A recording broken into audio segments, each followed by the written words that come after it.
Assalamualaikum warahmatullahi wabarakatuh. Salam Guru Penggerak.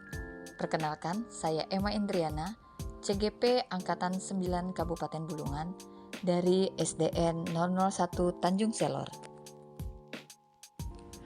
Pada kesempatan kali ini, saya akan memaparkan tugas 1.1A8 koneksi antar materi, yaitu kesimpulan dan refleksi modul 1.1 tentang pemikiran Ki Hajar Dewantara. Ya, adapun kerangka pembelajaran modul 1.1 dimulai dari pembelajaran pertama yaitu diri sendiri.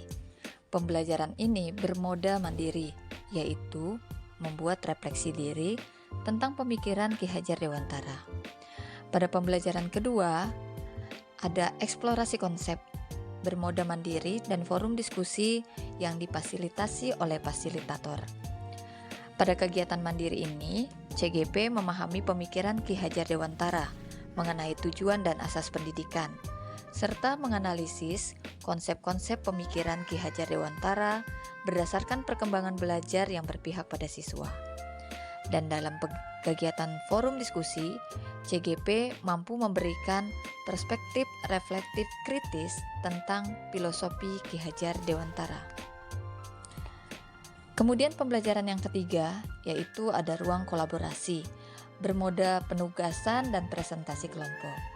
Nah, CGP menemukan nilai-nilai luhur kearifan budaya daerah asal yang relevan dengan penguatan karakter murid sebagai individu sekaligus sebagai anggota masyarakat. Ya, pada pembelajaran keempat yaitu demonstrasi kontekstual. Bermoda mandiri, yaitu mendesain strategi dan mewujudkan pemikiran Ki Hajar Dewantara, yaitu pendidikan yang berpihak pada murid, sesuai dengan konteks diri murid dan sosial budaya di daerah asalnya. Dan penugasan ini dituangkan dalam sebuah karya, seperti video, infografis, atau puisi, atau lagu, dan sebagainya. Nah, pada pembelajaran kelima, ada elaborasi pemahaman. Ini bermoda ruang diskusi virtual bersama instruktur, yaitu memberikan perspektif refleksi kritis tentang pemikiran atau filosofi pendidikan Ki Hajar Dewantara dalam elaborasi pemahaman dan berdialog.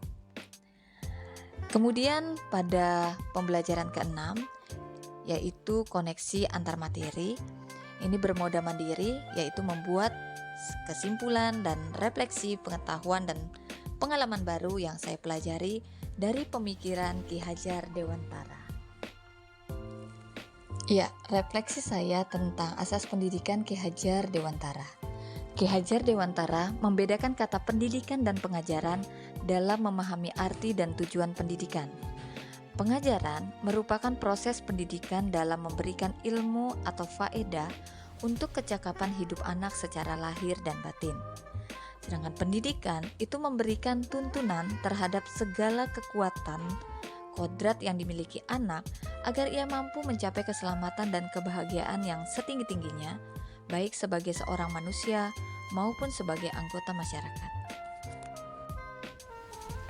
Ki Hajar Dewantara menjelaskan bahwa tujuan pendidikan yaitu menuntun segala kodrat yang ada pada anak-anak, agar anak-anak dapat mencapai keselamatan dan kebahagiaan yang setinggi-tingginya, baik sebagai manusia maupun sebagai anggota masyarakat.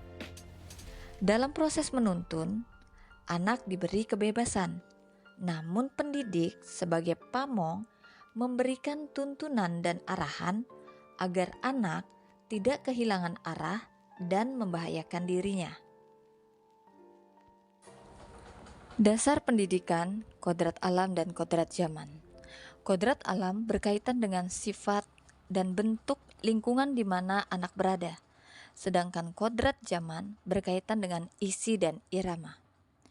Isi dan irama yang dimaksud oleh Ki Hajar Dewantara adalah muatan atau konten pengetahuan yang diadopsi sejatinya tidak bertentangan dengan nilai-nilai kemanusiaan dan konteks sosial budaya yang ada di Indonesia.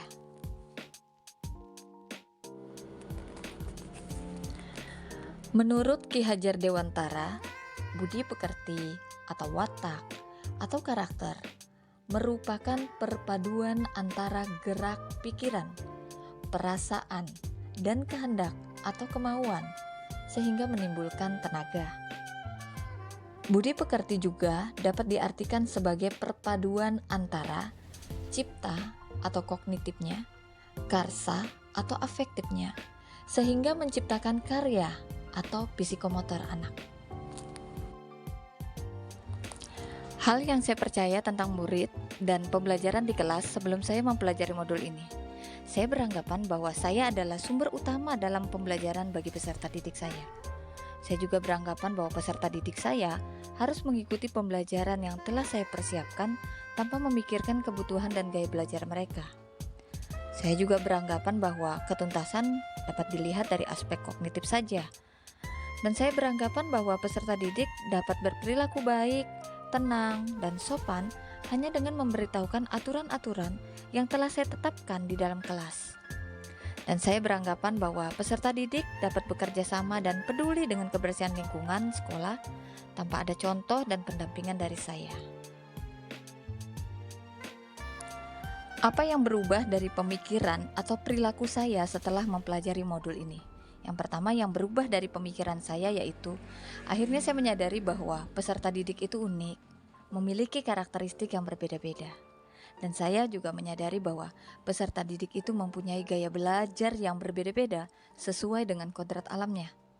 Dan saya juga menyadari bahwa peserta didik itu dapat dituntun mengikuti kodrat zamannya. Apa yang berubah dari perilaku saya setelah mempelajari modul ini? Pembelajaran saya lebih banyak melibatkan peserta didik, kemudian peserta didik juga saya perlakukan sesuai dengan karakteristiknya masing-masing. Saya juga memberi kesempatan kepada peserta didik untuk tumbuh sesuai kodratnya. Kemudian pembelajaran saya lakukan secara menyeluruh meliputi cipta, rasa, dan karsa. Saya juga menciptakan pembelajaran yang menyenangkan, serta saya berusaha untuk menjadi pendidik yang harus tulus, ikhlas, dan penuh kesabaran dalam menuntun peserta didik saya. Apa yang harus segera saya terapkan lebih baik agar kelas saya mencerminkan pemikiran Ki Hajar Dewantara? Yang pertama, saya harus mengenali karakteristik dan kebutuhan peserta didik dalam belajar dengan menjalin komunikasi yang baik dengan mereka. Yang kedua, saya akan mulai merancang pembelajaran yang bervariatif dan menyenangkan agar mampu memenuhi kebutuhan belajar peserta didik saya yang beragam dan sesuai dengan zamannya. Saya akan melibatkan peserta didik dalam kegiatan belajarnya melalui model pembelajaran yang bervariatif dan berbasis aktivitas. Dan saya akan melakukan pembelajaran dengan cara menuntun mereka dan tidak menuntut. Dan pembelajaran saya nanti tidak hanya berfokus pada kognitif saja, melainkan juga memperhatikan aspek afektif dan psikomotor anak-anak didik saya.